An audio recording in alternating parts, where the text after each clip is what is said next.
जळगाव उन्नती न्यूज, तुमच्या हक्काचा आवाज. आमच्या चॅनलला सबस्क्राईब करा आणि अशाच ताज्या व विश्वसनीय बातम्यांसाठी बेल आयकॉन दाबा. तुमच्या विश्वासावरच उभे राहतो जळगाव उन्नती मेळघाट न्यूज. आणि सोनोळा अभयारण्यात आगीचे तांडव. वनविभागाच्या कारभारावर जनतेचा संताप. जळगाव जामोद.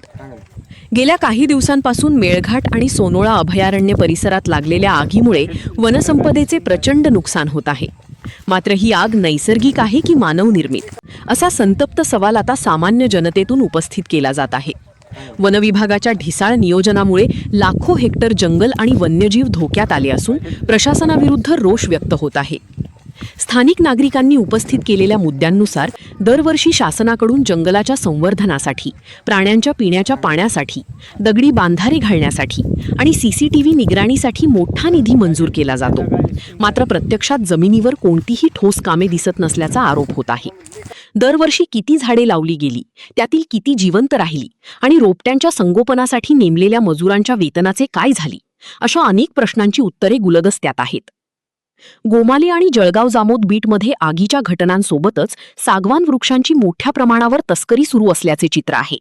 एकीकडे वनकर्मचारी आणि अधिकारी शासन कंगाल झाले आहे असे कारण पुढे करत असताना, दुसरीकडे मात्र जंगलात सर्रास वृक्षतोड आणि अतिक्रमण जोमाने सुरू आहे. ढगाळ वातावरण किंवा पावसाळी स्थितीचा फायदा घेऊन ही वृक्षतोड केली जात असल्याचे पत्रात नमूद करण्यात आले आहे.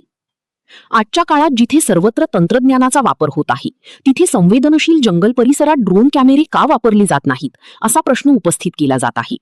जर ड्रोनद्वारे निगराणी झाली असती तर आग लावणाऱ्यांचे आणि लाकूड तस्करांचे पितळ उघडे पडले असते. सातपुडा पर्वतरांगेतील ही नैसर्गिक संपत्ती नष्ट होण्याच्या मार्गावर आहे. त्यामुळे शासनाने या सर्व प्रकरणाची सखोल आणि बारीक चौकशी करावी, अशी मागणी जोर धरत आहे. वनविभागाच्या निधीचा विनियोग नेमका कुठे झाला आणि कर्तव्यात कसूर करणाऱ्या कर्मचाऱ्यांवर कारवाई कधी होणार, याकडे आता सर्वांचे लक्ष लागले आहे.